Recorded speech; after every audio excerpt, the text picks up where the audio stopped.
En la ocasión anterior vimos a nuestro Señor Jesucristo revelándose a sí mismo en todo su esplendor, en toda su deidad, en lo que llamamos la revelación de Jesucristo, pues Él mismo se está revelando así a nosotros. Y cuando Cristo se revela, hermanos, en todo su esplendor, en toda su gloria y majestad, como lo vimos revelado la ocasión anterior, no es posible ignorarlo, pues si recuerdan ustedes, dice el apóstol que su rostro resplandecía como el sol en toda su fuerza, y eso, hermanos, no se puede ignorar, ni mucho menos se puede menospreciar. No es posible, al mirar estas cosas, no sentir temor y reverencia delante de tan asombrosa revelación. Si nosotros, hermanos, hubiéramos podido ver estas cosas también, o cosas semejantes, no es posible que en la comprensión de tanta gloria y majestad, nosotros no sintamos temor y reverencia delante de ese ser. Y aunque el evangelicalismo de nuestro tiempo irrumpa en saltos, en gritos, en maromas y en cuanta cosa, como supuesto resultado de haber tenido un encuentro con Dios, de haber conocido a Cristo, de haber estado en la presencia de Dios, el apóstol Juan, así como los demás hombres en la Escritura que han tenido experiencias similares, dice la palabra de Dios que cayó al piso como muerto. Miren, así lo dice exactamente en Apocalipsis capítulo 1, versículo 17. Dice el versículo 17: y cuando le vi, caí como muerto a sus pies, y él puso su diestra sobre mí, diciéndome: no temas, yo soy el primero y el último, y el que vivo, y estuve muerto, mas he aquí que vivo por los siglos de los siglos. Amén. Y tengo las llaves de la muerte y del Hades. Hasta allí, hermanos, por favor. El apóstol Juan, pues, acaba de ver estas cosas, acaba de ver la gloria y la majestad del Señor a través de los símbolos que, como les decía, vimos la ocasión anterior. Y cuando él ve esto, ¿cuál es su reacción? ¿Ponerse a saltar y hablar lenguas y cuanta cosa? No, hermanos, la reacción del apóstol al ver una gloria y majestad como esta es que dice que cayó como muerto. El apóstol Juan, recuerden ustedes, fue uno de los 3 discípulos que habían estado presentes en la transfiguración de nuestro Señor. ¿Se acuerdan cuando dice la Escritura que nuestro Señor se llevó aparte a 3 de sus discípulos? Y a estos 3 discípulos, fueron los únicos que pudieron ver cómo Él se transfiguró y sus vestidos se hicieron resplandecientes. ¿Se acuerdan cuando luego también apareció Moisés y Elías? Y Pedro quiere hacer ahí unas cabañas, ¿se acuerdan? Pues Juan fue uno de los que vio estas cosas. Asimismo, tengan en cuenta, hermanos, que Juan el apóstol era también el discípulo amado del Señor, quien se recostaba en el regazo del Señor. ¿Y por qué digo estas cosas, hermanos? Porque aún encima de que el apóstol Juan había visto ya al Señor Jesucristo resplandeciendo en gloria, y encima de la confianza de toda esa confianza y armonía que él había desarrollado con el Salvador de manera personal, aún así, al verlo, él cayó, dice, como muerto por la exposición a semejante gloria y majestad. Y digo esto, hermanos, porque muchas personas que pretenden que sus expresiones de saltos, de maromas o de cuanta cosa suelen hacer, las excusan diciendo que es que amamos al Señor tanto, Él es nuestro amigo, nos sentimos tan confiados en su presencia, nos sentimos tan alegres y gozosos en su presencia. Hermanos, yo no creo que hubiera habido un hombre en la tierra que hubiera tenido tal confianza y acercamiento con el Señor como lo tuvo el apóstol Juan. Pues él aún se recostaba en el regazo del Señor. Y a pesar de la confianza que él había desarrollado con el Señor, él no se daba la confiancita, voy a decirlo de esta forma, de al verlo ponerse a saltar, brincar en su presencia o siquiera lanzársele y darle un abrazo. ¿Se fijaron? ¿Sí me estoy explicando, hermanos? No, o sea, no se trata pues entonces de que hay una gran confianza con el Señor y por eso nosotros nos sintamos libres, dicen ellos, de entonces poder saltar, brincar y dar maromas y andar por todos lados según dizque bailando, de estar en la presencia del Señor o de haber estado en la presencia del Señor o de haber tenido una revelación del Señor. No, hermanos, el apóstol más cercano al Señor, con mejor, digamos, relación con el Señor, el apóstol que tenía o que había visto esa manifestación de Cristo glorioso, cae como muerto delante de él. Esa es la reacción, hermanos, que ocurre ante semejante gloria y majestad. Por eso les decía, es imposible al ver esto no sentir temor y reverencia delante de Dios. Y como decíamos, pues, esta es la reacción genuina y natural de todos aquellos a quienes se les conceden tales visiones de la gloria y de la majestad del Dios vivo.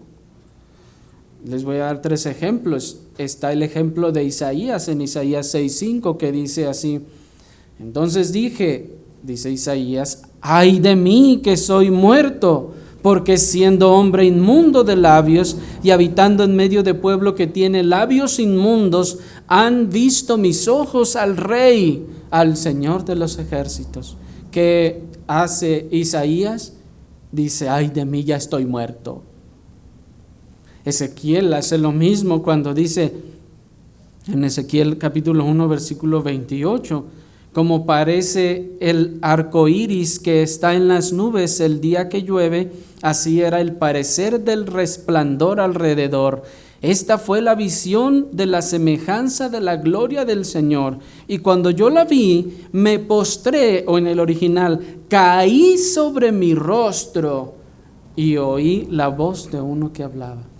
¿Qué hace Ezequiel cuando ve también esta visión? Cae, dice, sobre su rostro. Daniel, otro profeta que tiene visiones semejantes, dice lo mismo en Daniel 10, 8 y 9. Quedé pues yo solo y vi esta gran visión y no quedó fuerza en mí. Antes mi fuerza se cambió en desfallecimiento y no tuve vigor alguno. Pero oí el sonido de sus palabras y al oír el sonido de sus palabras, caí sobre mi rostro en un profundo sueño, con mi rostro a tierra. Y hermanos, hay muchos otros textos más que nos hablan de las reacciones de ver semejante gloria y majestad. Pero no tenemos el tiempo, hermanos, para seguir viendo estas cosas. Solamente debemos pues entonces concluir que al ver semejante visión de la gloria y la majestad del Señor, no es posible, uno, permanecer en pie, y segundo, no es posible no sentir temor y reverencia, y sino caer muerto delante de Él. Pero miren, hermanos, lo que sucede a continuación, luego que el apóstol cae como muerto, dice el verso 17. Cuando le vi, caí como muerto a sus pies. ¿Y qué ocurrió a continuación? Él puso su diestra sobre mí diciéndome: no temas, yo soy el primero y el último, el que vivo y estuve muerto, mas he aquí que vivo por los siglos de los siglos. Amén. Y tengo las llaves de la muerte y del Hades. Así que luego de esa amorosa asistencia del Alfa y Omega para revitalizar a su discípulo amado, enseguida le confirma, hermanos, su dominio y autoridad sobre la muerte. Lo está levantando, y noten, hermanos, que es interesante que dice que caí como muerto, ¿se fijaron? Y ahora dice el Señor: no temas, yo soy el primero, el último, el que vivo y estuve muerto, y he aquí vivo por los siglos de los siglos. Amén. Y tengo las llaves de la muerte y del Hades. El Señor, al levantarlo, le está ahora confirmando su poder, dominio y autoridad sobre la muerte misma. La Escritura ya desde el Antiguo Testamento nos dice que nadie puede ver a Dios y vivir. Aquí Juan cayó como muerto delante de él, pero el Señor dice: no te preocupes, yo tengo la autoridad sobre la muerte misma.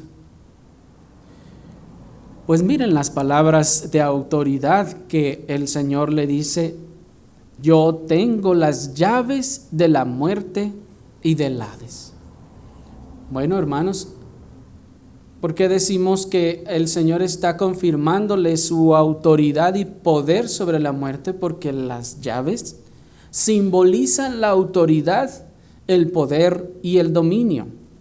Si pueden dar vuelta a sus Biblias, una página en Apocalipsis 3, capítulo 3, versículo 7, nos dice: escribe al ángel de la iglesia en Filadelfia, esto dice el santo, el verdadero, el que tiene la llave de David, el que abre y ninguno cierra, y cierra y ninguno abre. ¿Se fijan? Una vez más está usado aquí también el símbolo de la llave. Este símbolo de la llave, como les decía, representa la autoridad, representa el poder y el dominio. Pues miren las palabras de autoridad, pues dice: el que abre y ninguno cierra, y cierra y ninguno abre. ¿No es así, hermanos, también a veces como el hombre pretende mostrar su poder sobre otros?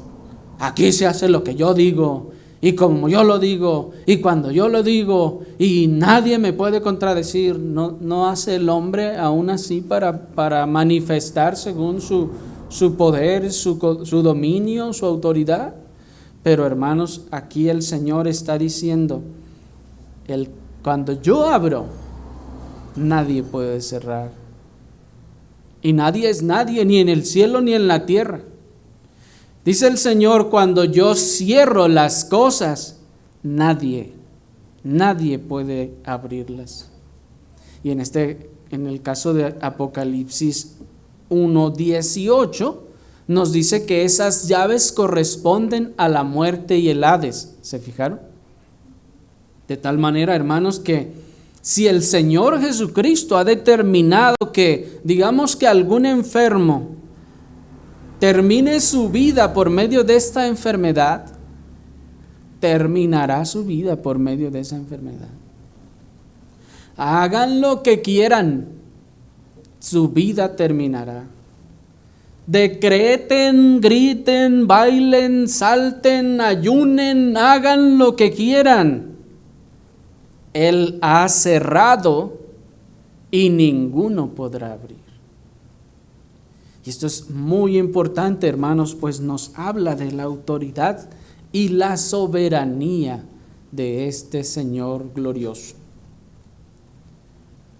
Si Él ha determinado una cosa, Él es inmutable y ninguna cosa, nada puede resistirse a Él. Si Él ha determinado que alguien viva, hermanos, no importa cuántos médicos le desahucien, Él ha hecho y hará lo que Él quiera, pues Él tiene el poder, Él tiene el dominio sobre la muerte. Él tiene el dominio para abrir las puertas de la muerte a quien Él quiera y para cerrar las puertas de la muerte a quien Él quiera.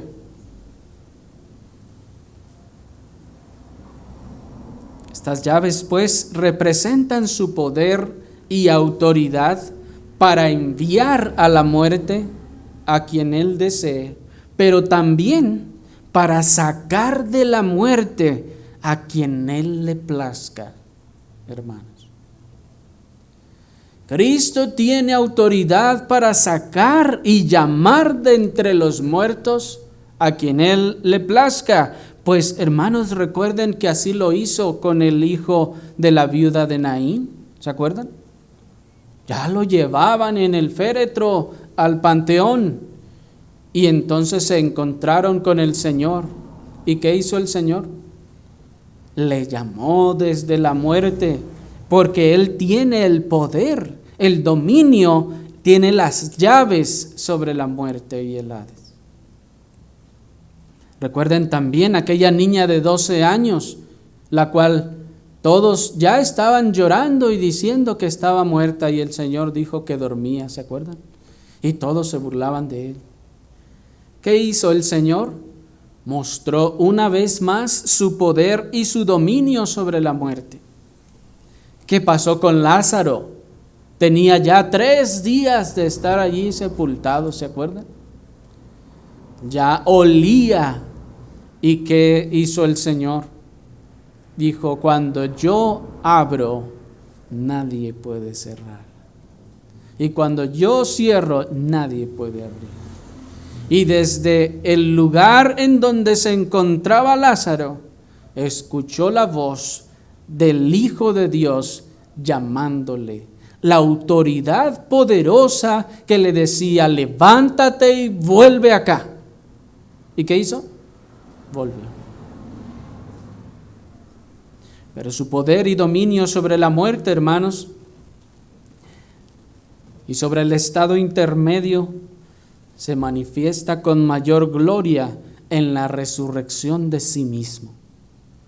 Pues nos dice Juan capítulo 10, versículo 18, nuestro Señor Jesucristo hablando, nadie me la quita, hablando de su vida, sino que yo de mí mismo la pongo.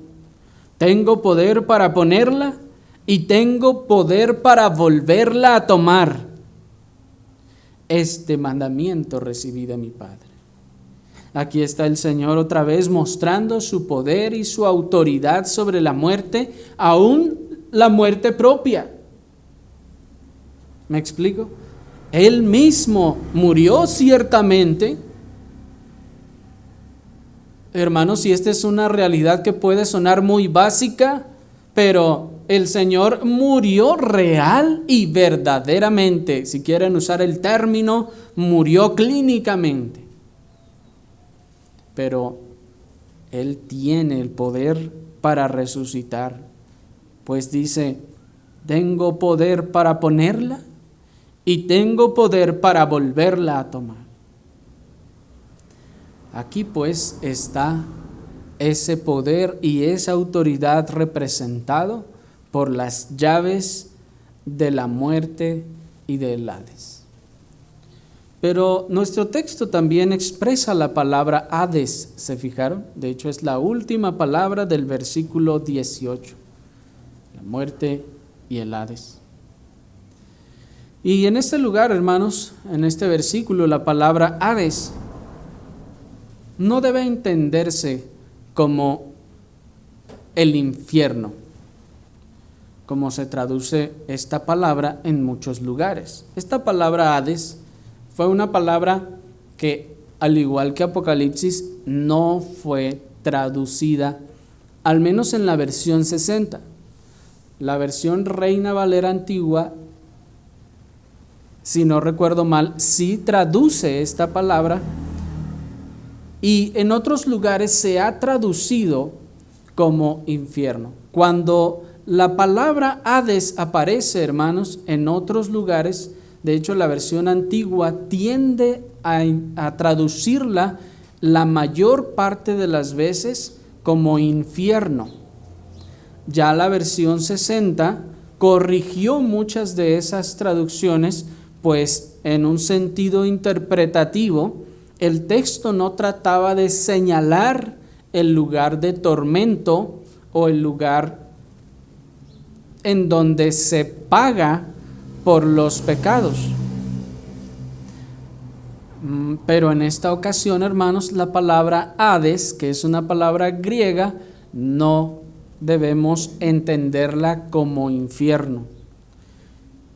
Pues si no, imaginen, el Señor estaría diciendo: yo tengo el poder de sacar del infierno a quien yo quiera o mandar al infierno a quien yo quiera. ¿No es eso algo completamente fuera de razón, teniendo en cuenta las verdades del Evangelio?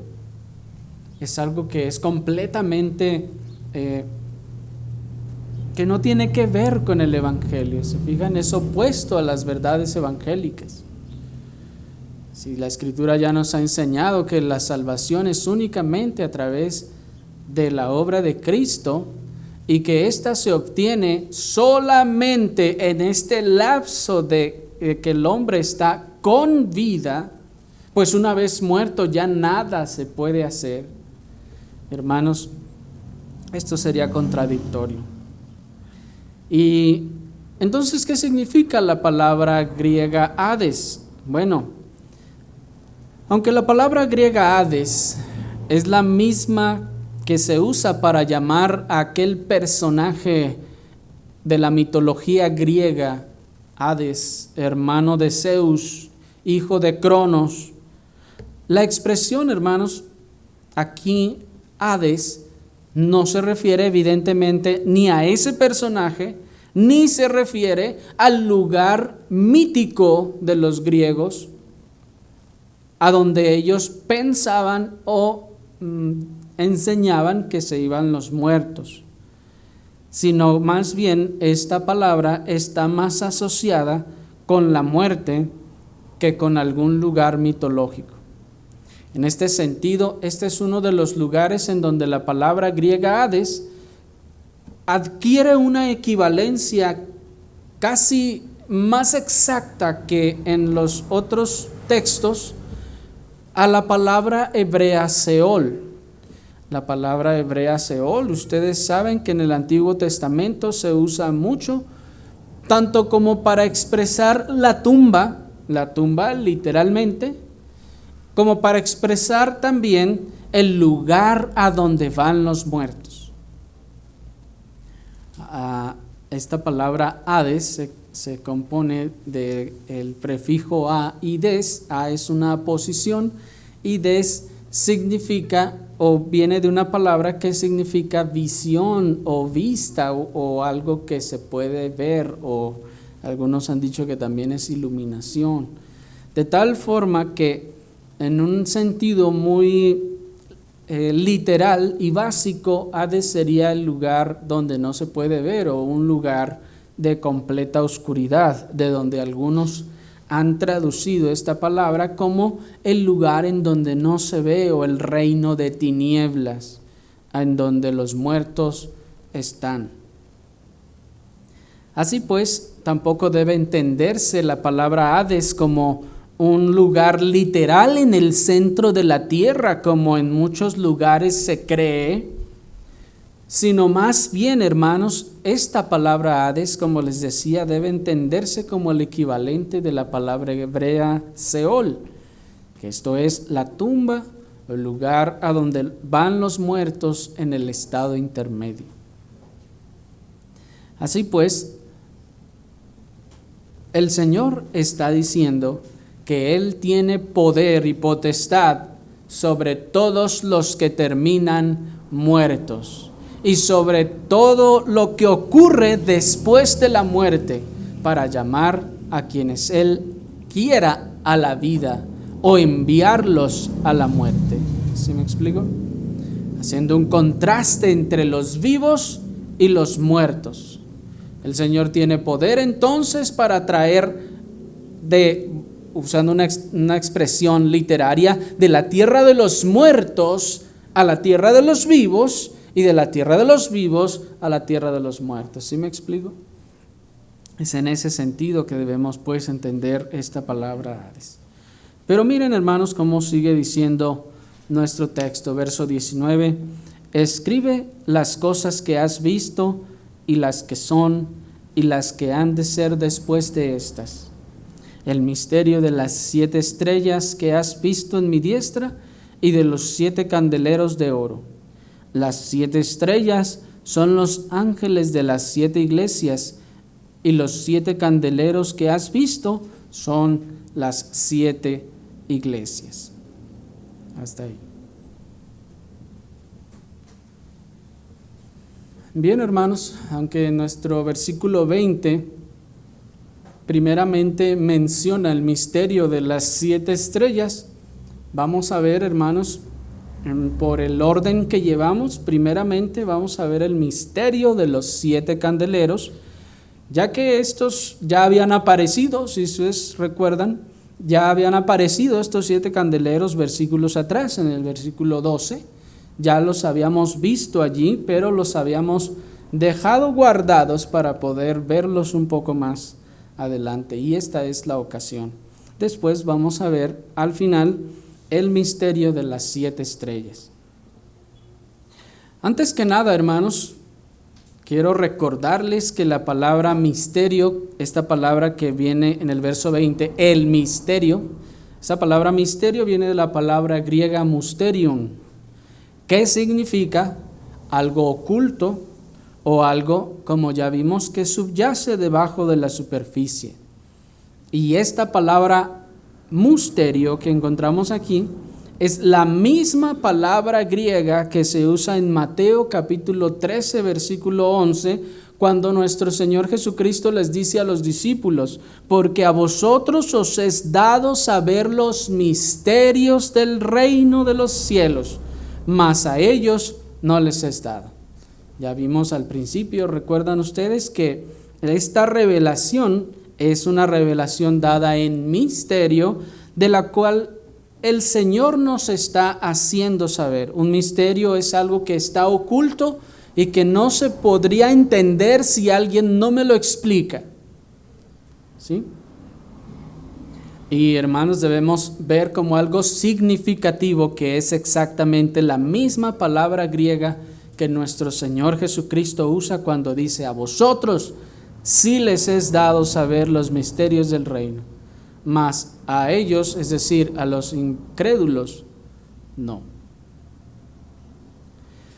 Así que ahora el Señor nos va a revelar el misterio de los 7 candeleros. Y nos dice que en cuanto a los 7 candeleros, Él nos está dando a saber lo que significan. Dice el verso: los 7 candeleros que has visto son las 7 iglesias. Hermanos, es casi imposible poder ver el paralelo de nuestro Señor Jesucristo ahí en Mateo 13, diciéndoles a los discípulos: miren, el sembrador es la semilla que cayó junto al camino significa esto. ¿Se acuerdan que el Señor les empieza a explicar cosita por cosita? Y miren, el Señor está haciendo lo mismo en este versículo, pues nos dice: Las 7 estrellas son los 7 ángeles y los 7 candeleros que has visto son las 7 iglesias. Así que el Señor ya nos lo está revelando. Como dijimos, pues ya. Cada una de estas 7 iglesias que representan los 7 candeleros existió literalmente en una región específica del Asia Menor. Hoy en día ya no existen esas iglesias, solo quedan ruinas de aquellos lugares. E incluso es muy popular, hermanos, casi se puede decir que después del viaje a Jerusalén, la gente que le gusta andar haciendo de ese tipo de viajes, el viaje a conocer las 7 iglesias de Apocalipsis, se podría decir que es el segundo viaje más popular que la gente anda buscando. A veces se hacen paquetes en donde usted puede comprar el viaje e irlo pagando, y ya que termina de pagarlo, pues le toca y se va, ¿no? Y lo llevan ahí con guías de turistas y cuanta cosa. Porque esas iglesias en efecto existieron, hermanos, y aunque al día de hoy no se conoce la ubicación exacta de cada una de ellas, lo que las personas van a ver son simplemente las regiones y algunos edificios que seguramente fueron iglesias en algún tiempo. Pero estas iglesias, como ya dijimos, hermanos, y queremos recalcar, fueron iglesias literales en su tiempo. Pero debido a que el número 7 representa totalidad o algo completo, como dijimos ya, entonces debemos entender que estos 7 candeleros representan a todas las iglesias verdaderas, no solo en ese tiempo, sino a todo lo largo de la era neotestamentaria. Estas 7 iglesias, hermanos, representan a todas las iglesias a todo lo largo de la era neotestamentaria. Pues como vamos a ir viendo, cada uno de los mensajes que se van a ir dando aplican tanto a diferentes iglesias como a diferentes etapas de una iglesia. Es decir, no es que únicamente va a haber una iglesia idéntica a la de Éfeso o en las condiciones de la de Éfeso, sino que incluso puede suceder que esa iglesia, después que en la gracia de Dios se haya arrepentido y haya andado en fidelidad, caiga ahora a la situación en la que estaba la iglesia de Pérgamo. ¿Me explico? Es decir, el mensaje pues a las 7 iglesias es un mensaje para todas las iglesias. Es un mensaje que aplica a todas las iglesias habidas y por haber. Aún las iglesias que incluso todavía no se siembran o no se plantan hasta el día de hoy, pero serán plantadas antes de la venida del Señor. Estos mensajes son relevantes para ellos, pues expresan realidades actuales en cada época de la historia para las iglesias verdaderas. ¿Me explico? No es que cada mensaje le tocó a la iglesia de Éfeso y pues hay que ellos se hagan bolas, pobrecillos, mira nomás la regañada que les pusieron, pues hay que Dios les ayude. No, hermanos, pues cada mensaje, aunque va escrito de manera particular y en su tiempo a una iglesia específica, también aplica para todas las iglesias de ese tiempo y todas las iglesias a todo lo largo de la historia. ¿Sí me explico? Pues ya vimos desde el principio que toda la palabra de Dios es viva y eficaz y que todo el consejo de Dios es útil, ¿se acuerdan? Para enseñar, para redarguir, para instruir en justicia a todos los creyentes. De tal manera entonces, hermanos, que el mensaje de cada iglesia va a instruir, va a redarguir, va a enseñar y va a ser útil para cada iglesia a todo lo largo de la historia. Así que no es posible, hermanos, que menospreciemos, ni es correcto, el mensaje que el Señor ha dado a cada una de estas iglesias, porque vamos a ir viendo que en el mensaje o la reprensión que el Señor da a cada una de ellas, nosotros también nos vamos a identificar, hermanos. Nosotros también seremos redarguidos con esas cosas.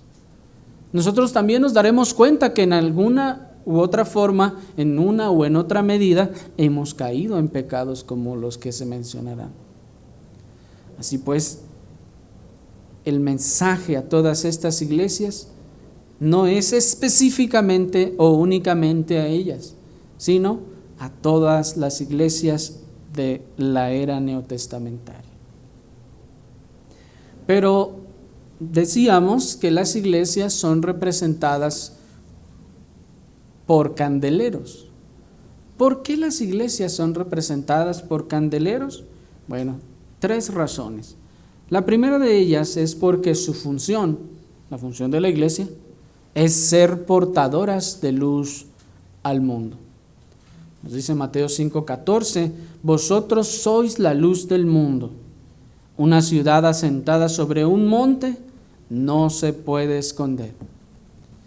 El Señor está diciendo esto a la iglesia, a los creyentes, a la iglesia universal.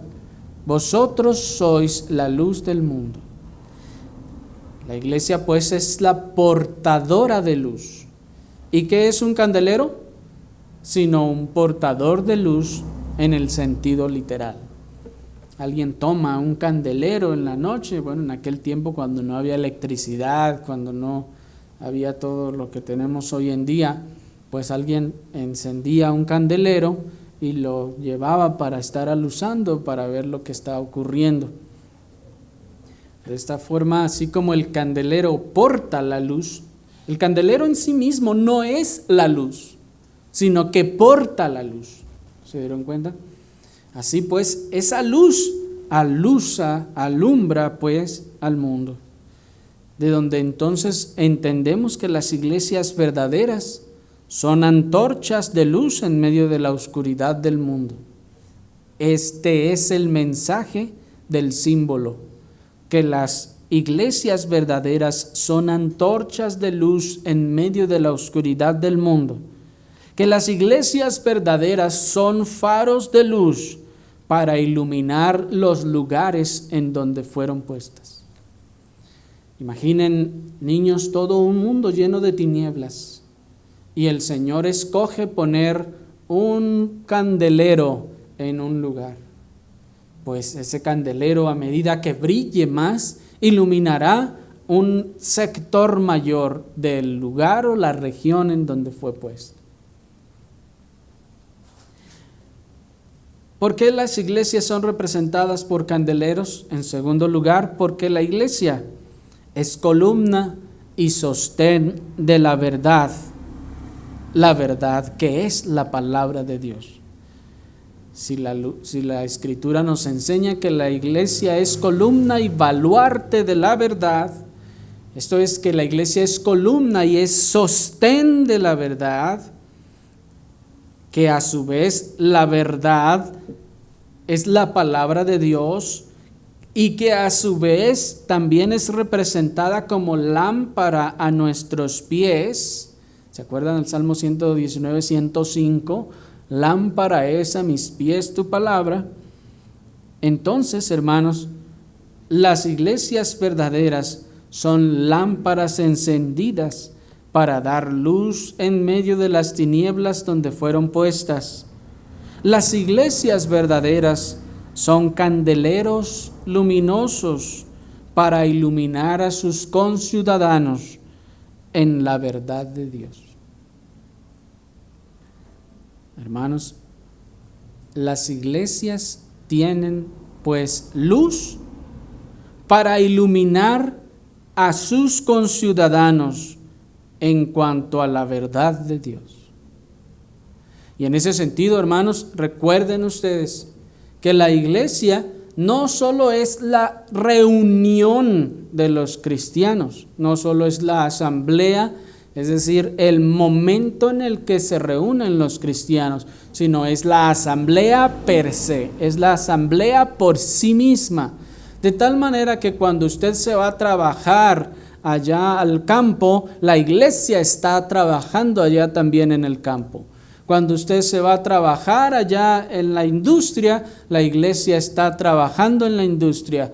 Cuando usted se va a trabajar en el comercio, la iglesia está trabajando en el comercio, y donde quiera que haya un miembro de la iglesia, un cristiano que pertenece a la iglesia universal, es allí, hermanos, está la iglesia.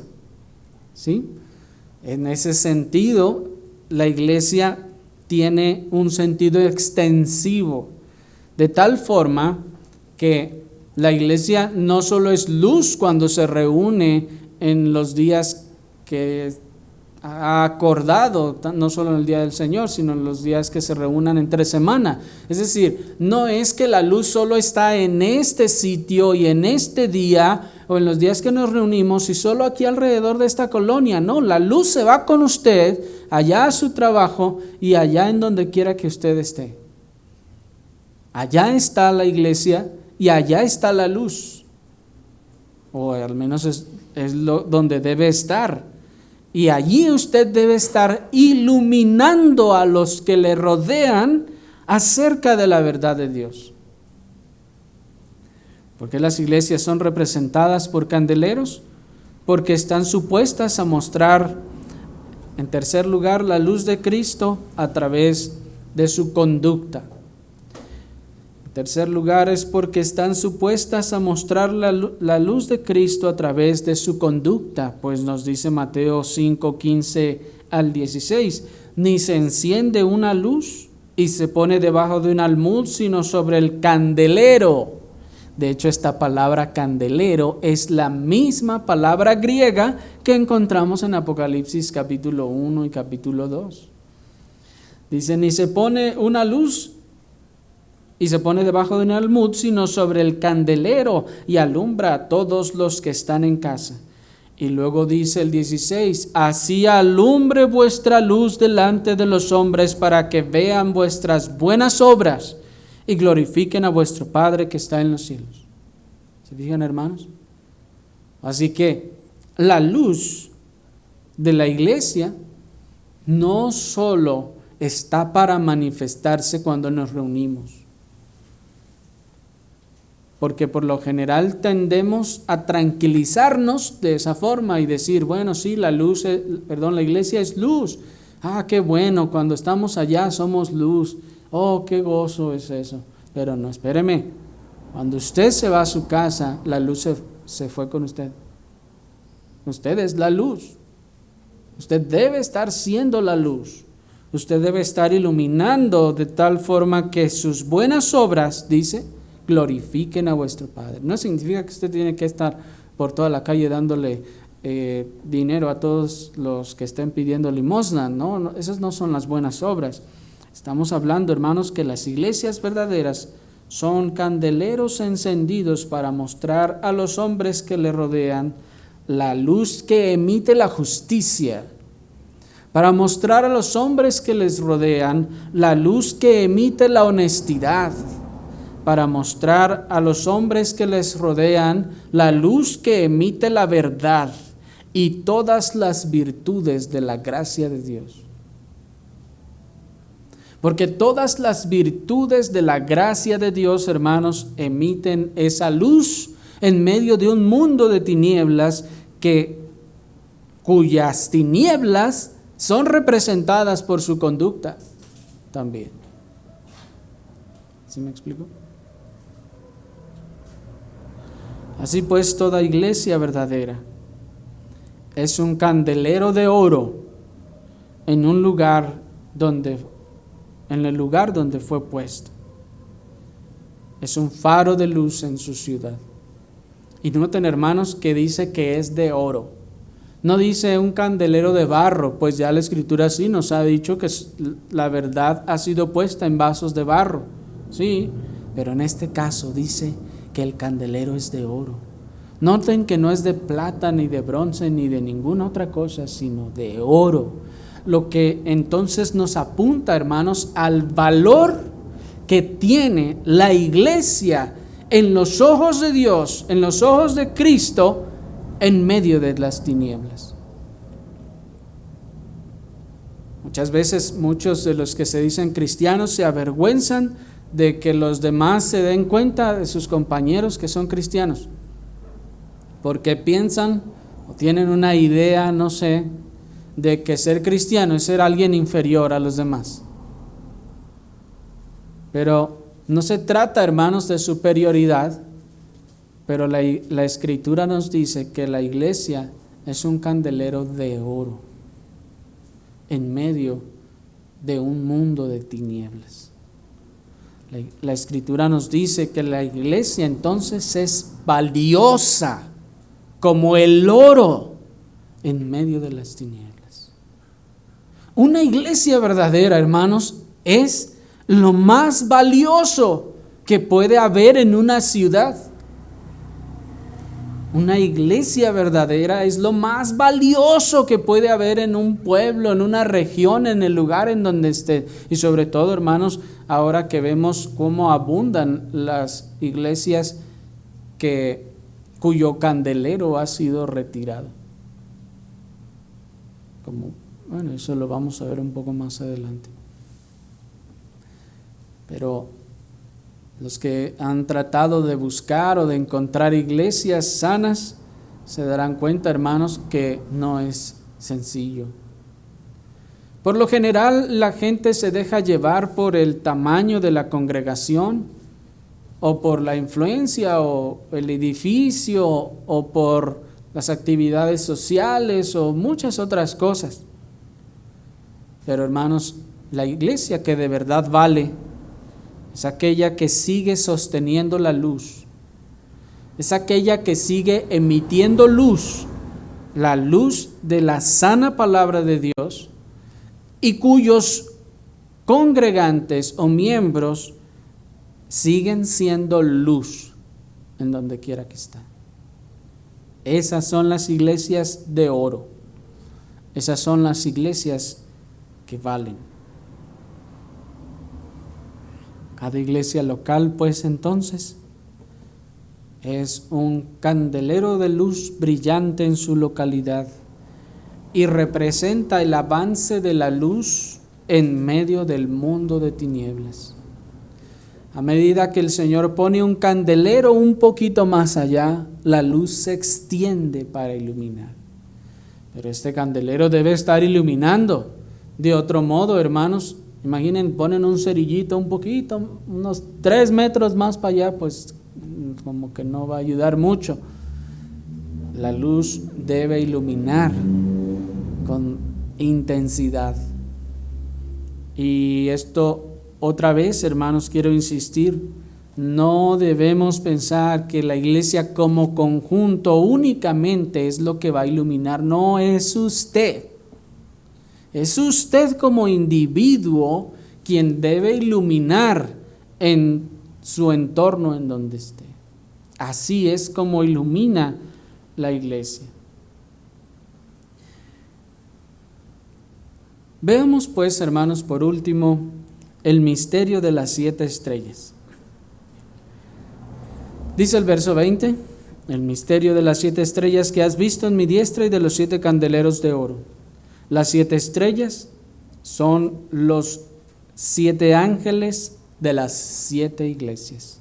Hasta ahí.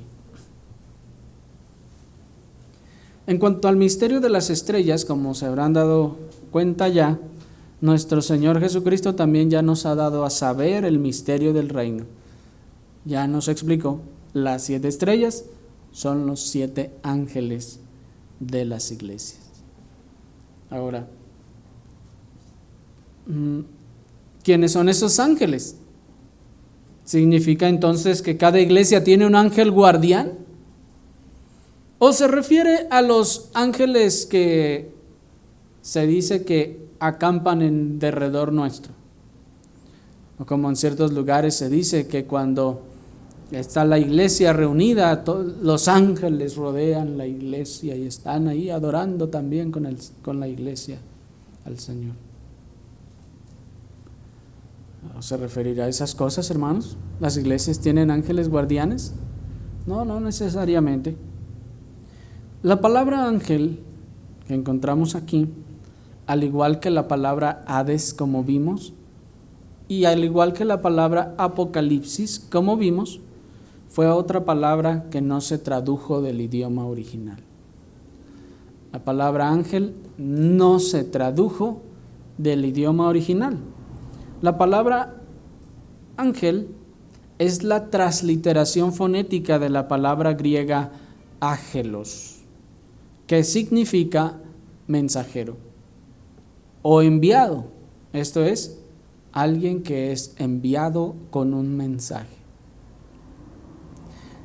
Así que, hermanos, sí, en cierto sentido, esta palabra ángel se inventó cuando no se tradujo la palabra griega ágelos. Y se dejó así, se transliteró solamente para que fonéticamente sonara bien en nuestro castellano y terminó como la palabra ángel. Y hoy en día la situación es que cuando nosotros oímos ángel, lo primero que nos viene a la mente es un ser con túnica blanca y alas, ¿sí o no? Ese es el arquetipo, digamos, que tenemos de un ángel, o el estereotipo que tenemos de un ángel. Un ser que vuela y con alas. Pero la verdad, hermanos, es que la palabra ángel, como les decía, significa mensajero o enviado. Que estos seres celestiales hayan sido enviados por Dios con un mensaje a los hombres en diferentes circunstancias, no significa que su nombre, digámoslo así, real sea ángel, sino es un mensajero. ¿Me explico? Lo que pasa es que por todos esos accidentes fonéticos y de traducción terminó como ángel.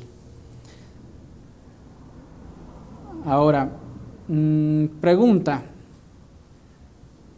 ¿manda Dios entonces a seres celestiales, o lo que conocemos como ángeles, a las iglesias a dar mensajes de su parte?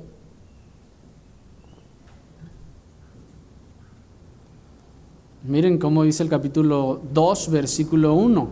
Escribe al ángel de la iglesia en Éfeso. ¿Se fijan? ¿Sí se fijaron? Escribe al ángel de la iglesia en Éfeso.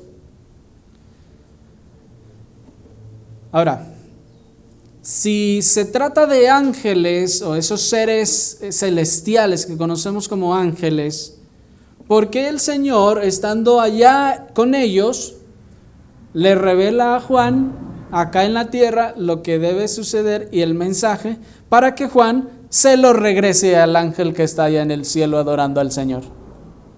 ¿Tiene sentido eso? Claramente no tiene sentido. Si está ahí, pues el Señor le va a dar el mensaje a ese ser celestial que está allá junto con él. De tal manera, pues, entonces, hermanos, que entonces comenzamos a darnos cuenta que no se trata de esos seres celestiales. ¿Quién es entonces el que da tales mensajes de parte de Dios a su iglesia? Si Dios quiere mandarle un mensaje a una iglesia, ¿cómo lo hace? ¿Sigue mandando ángeles? ¿Como mandó a Gabriel o así? ¿Quién entonces da los mensajes de parte de Dios a la iglesia? Pues el pastor. Evidentemente, el pastor. Así que, hermanos, cuando el Señor está diciendo, escribe al ángel de la iglesia aquella. Esta palabra ángel significa o se refiere al pastor. Dos textos nos comprueban esta asociación. Ageo capítulo 1, versículo 13 nos dice, entonces Ageo, enviado del Señor, habló por mandato del Señor al pueblo diciendo, yo estoy con vosotros, dice el Señor. Esta palabra enviado, si hubiese sido escrita en griego, diría Ageo, ángel de Jehová, habló por mandato de Jehová. ¿Se fijan? De tal manera, hermanos, que aquí incluso esta fórmula está expresada de esta manera tan clara. Ageo, ángel de Jehová. Pues a él solo se está exaltando y está diciendo, mira, él solo está diciéndose ángel a sí mismo. No, hermanos, no. Está diciendo Ageo enviado de parte del Señor. Y dice Malaquías capítulo 2, versículo 7. Porque los labios del sacerdote han de guardar la sabiduría, y de su boca el pueblo buscará la ley, porque mensajero es del Señor de los ejércitos. Otra vez, si usamos la palabra griega, incluso en la Septuaginta dice, porque ángel es de Jehová de los ejércitos. ¿Quién es ángel? El sacerdote. ¿Quién era ángel? El profeta. ¿Me explico?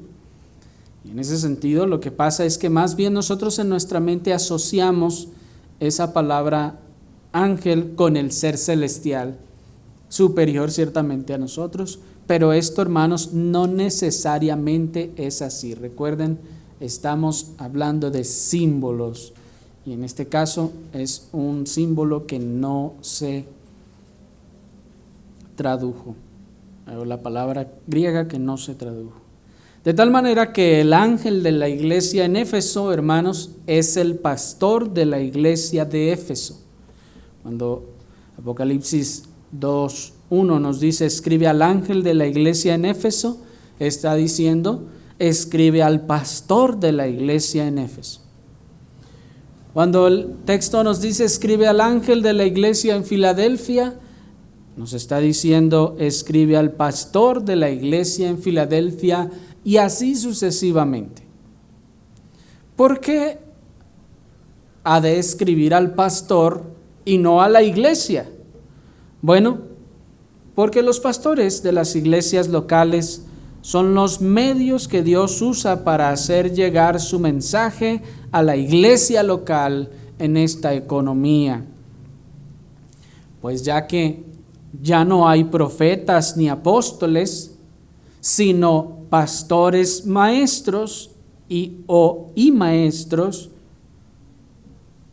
así es entonces como Dios hace llegar su mensaje a las iglesias, a través de sus ministros. Dios quiere decirle algo a la iglesia, no le va a revelar al hermano mangano, perengano, bueno, y no es que no se trate de algún tipo de segregación, sino que el Señor ha puesto allí un oficial, el Señor ha puesto allí un ministro, el Señor ha puesto allí a alguien a través de quien la palabra de Dios se expresa, así que el Señor se va a dirigir a ese que está supuesto a dar el mensaje de Dios para la iglesia. ¿Me explico?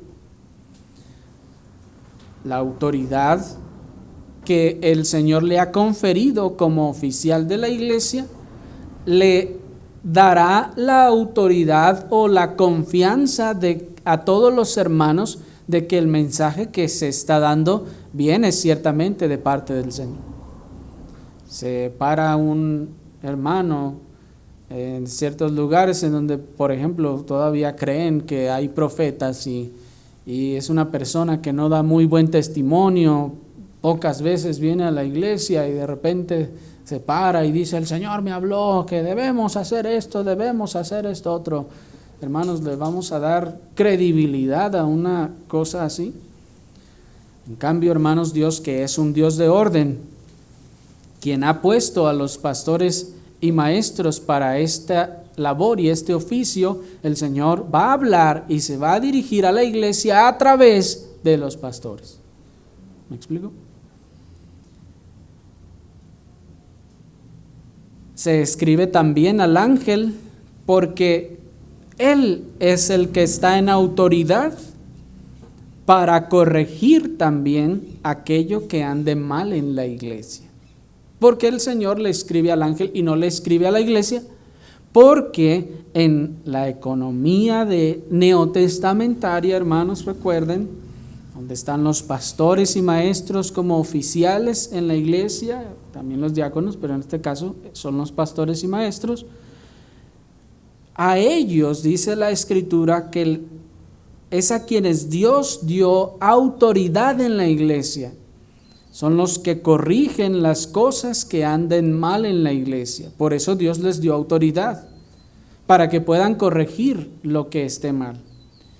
Y ¿cómo el Señor le daría un mensaje a una persona que no tiene autoridad en la iglesia para que haga algo que no puede él hacer en la iglesia? ¿Me explico? Tendría que ir luego con el pastor para triangular las cosas y que entonces se pueda hacer algo al respecto. ¿Me están siguiendo? De tal forma pues que ya que es el pastor el que tendrá la autoridad de corregir lo que ande mal, entonces, como vamos a ver a partir del próximo domingo con la ayuda del Señor, el Señor empieza a decirles a los pastores: la iglesia en la que estás pastoreando anda mal en esto, en esto, en esto, en esto. Tú tienes que empezar a corregirlo. ¿Me explico? De manera que se escribe tanto al que está en autoridad de corregir, como también al que ha sido responsable de permitir que el error y el pecado entren de manera abierta en la congregación, hermanos. ¿Por qué se le escribe al ángel? Porque él ha sido también responsable de que ese pecado esté ahí en esa iglesia. Porque tiene autoridad y responsabilidad también. Y si ese pecado de manera abierta permanece allí en la iglesia, hermanos, ¿de quién es responsabilidad primariamente? Pues del pastor. ¿Por qué? Porque él es el que tenía la autoridad de impedir que ese pecado entre. Él es el que tenía la autoridad de impedir que ese error o esa falsa doctrina se regara en la iglesia. ¿Me explico? En ese sentido, pues, hermanos, el pastor tiene esa responsabilidad. Y qué cosa, hermanos, tan sorprendente, tal vez será para muchos, pero ¿por qué se mina el error en la iglesia, el pecado? Y estamos hablando, hermanos, del pecado abierto, el pecado común entre todos los miembros, que saben todos que lo están cometiendo y que de unos a otros dicen, pues, ¿qué le vamos a hacer, hermano? Hay que seguirle. ¿Sí me explico? Estamos hablando de un pecado abierto. ¿Quién es el responsable de tratar con esas cosas? El pastor. Y si no lo trató, ¿quién es el responsable de lo que está pasando? Pues el pastor. ¿Me explico? Asimismo, las doctrinas erróneas. El pastor es el que ha de estar atajando todas aquellas cosas, ideas y cuanta cosa que lleguen a la mente de los hermanos, obviamente esperando que los hermanos van a compartir, ¿verdad? Esas cosas, que ustedes van a venir con el pastor. Oiga, pastor, fíjese que encontré en internet que este hombre estaba diciendo esto y como que yo medio le creí. Y entonces el pastor va a decir, no, hermano, espéreme, mire, es que eso no es así, es así, así, así, ¿me explico? Pero pues si usted no le dice al pastor, pues entonces usted solo se va a engañar y pues esperemos que no esparza después también su punto de vista. Pero cuando estas cosas son de manera abierta, hermanos, es porque de alguna forma el pastor lo ha permitido. ya sea pecado o algún error. Y hermanos, por último, pues noten que estas estrellas, nos había dicho el texto anterior, que estaban en la mano derecha del Alfa y la Omega. Dice el versículo 16, Apocalipsis 1:16, tenía en su diestra 7 estrellas. ¿Se fijan? Ya nos dijo que las estrellas son los 7 ángeles. Lo que implica, hermanos, que estos pastores están bajo la autoridad y el cuidado del Señor. Pues saben ustedes que la palabra diestra o la diestra tiene un significado de autoridad. Cuando Cristo, el Señor, ascendió a los cielos, la Escritura dice, ¿a quién se le dijo? Siéntate, ¿a dónde? A mi diestra. De tal forma pues que los pastores están en la diestra de Cristo, están en la autoridad, bajo la autoridad y el cuidado también de Cristo. Y termino con una cita del ministro puritano David Clarkson, que dice: aquí está su providencia, su tierno cuidado de sus mensajeros, los ministros del Evangelio, los administradores de las ordenanzas públicas, los tiene en su mano, con su diestra, y toda la violencia del mundo y los poderes de las tinieblas no pueden arrancarlos de allí. Y hermanos, ya no nos resta tiempo para ver el cuidado pues que el Señor también tiene en este aspecto por sus ministros. Están en su mano derecha, están bajo su cuidado, y el Señor no dará por inocente pues a todo el que intente dañar a estos que están en su mano. Oremos, hermanos, al Señor.